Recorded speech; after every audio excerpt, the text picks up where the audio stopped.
Data from wearable devices influencing patient and clinician decision-making by Annie Bowles, Miles Daenerys, and Amber Kaiser. Some background: wearables are lightweight, sensor-based devices which are worn close to and/or on the surface of the skin, where they detect, analyze, and transmit information concerning several internal and/or external variables to an external device and provide, in some cases, immediate biofeedback. They usually range in price from about $50 to $250. The cheaper devices usually count steps, while the more expensive devices will include additional features. Some examples include the Fitbit Charge, the Garmin Forerunner, and the Jawbone UP3. A variety of data is collected by these devices, with the most common being the number of steps taken.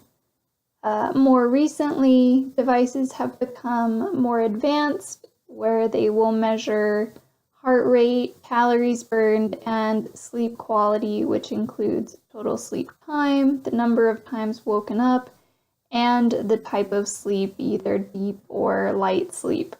This data is often stored on a proprietary server, and an API is required for anyone outside of the company to access more than just a single user's data. At this time, there is almost no integration with EHR systems.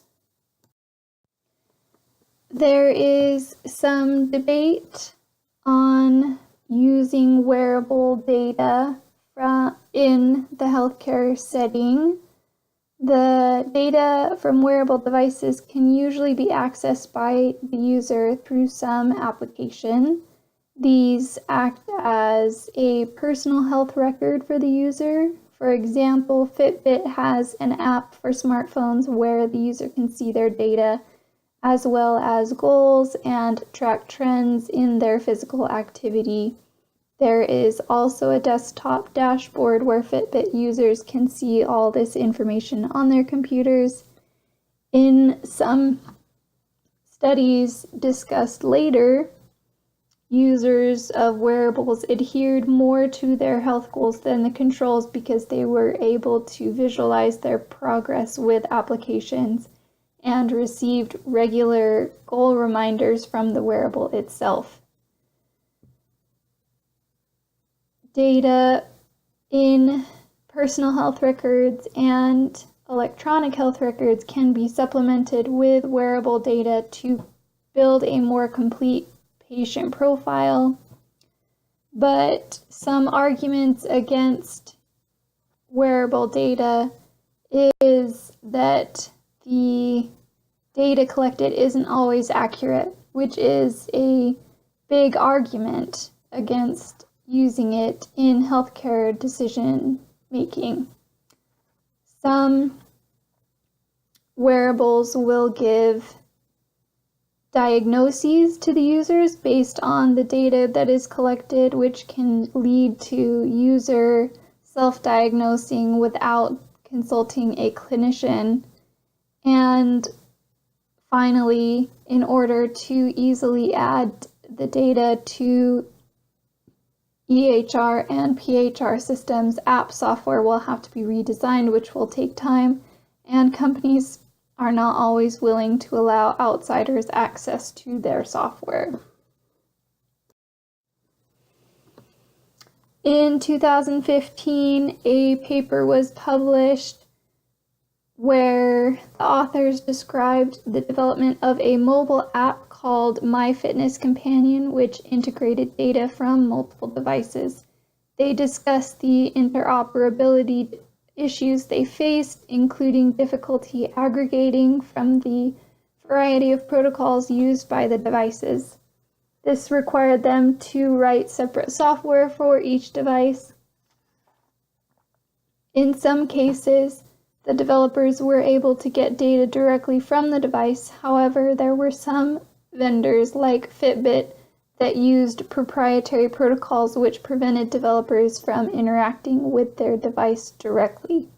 In these cases, the developers had to use an API to get the data from the device.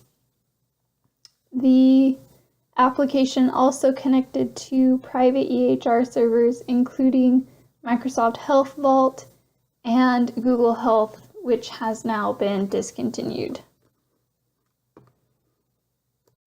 Some successful applications of wearable devices include continuous glucose monitors, which have been shown to help improve patients' control over their blood glucose levels in those with both type 1 and type 2 diabetes. Glucose monitors can be especially effective when combined with automatic insulin injectors to fully automate glucose management. Telemonitors have been used to provide blood pressure, weight, ECG, and similar data to doctors who otherwise would be unable to monitor their patients, which has been shown to reduce visits to the hospital and mortality by 1/5. Some evidence shows that pedometers can help patients lose weight by providing feedback about physical activity, although there is a lack of evidence about long-term outcomes. Wearables are an ideal platform for replacing large and expensive polysomnography for diagnosing sleep apnea and could be used to diagnose other chronic conditions remotely as well. Mental health interventions have had varying degrees of success. One study tested an app which used cognitive behavior therapy to develop depression coping skills. There was an immediate significant improvement on a depression test scale in both the app and computer interventions, but no difference in the follow-up. Another study found treatment worked significantly better on severely depressed patients rather than mild to moderate depressed patients. A stress management application intervention delivered by oncology nurses found there was a significant decrease in patient anxiety, and patient apps based on both motivational enhancement theory and self-determination theory increased days abstinence among participants with alcohol use disorder. So, based on the underlying cause of the mental health disorder, this may be linked to how effective a wearable application would be to alleviating those symptoms. Like in the case of the oncology nurses, it may be that the anxiety was brought on by having cancer rather than having an anxiety disorder before developing this new disease, or it was the fact that it was delivered by the nurse themselves. There are a variety of nuances that go along with mental health that need to be addressed in order to create effective wearable interventions. Personal analytics is described as self-hacking to improve sleep, manage stress, or increase productivity. This is one of the main selling points that manufacturers of commercial wearables give, but there is little to no evidence supporting it. These false claims by companies can set patients up for disappointment. And a potential future of wearables is self-diagnosis. As commercially available wearables continue to add more features of medical devices, authors predict that they will be the next Dr. Google as consumers use them to diagnose themselves.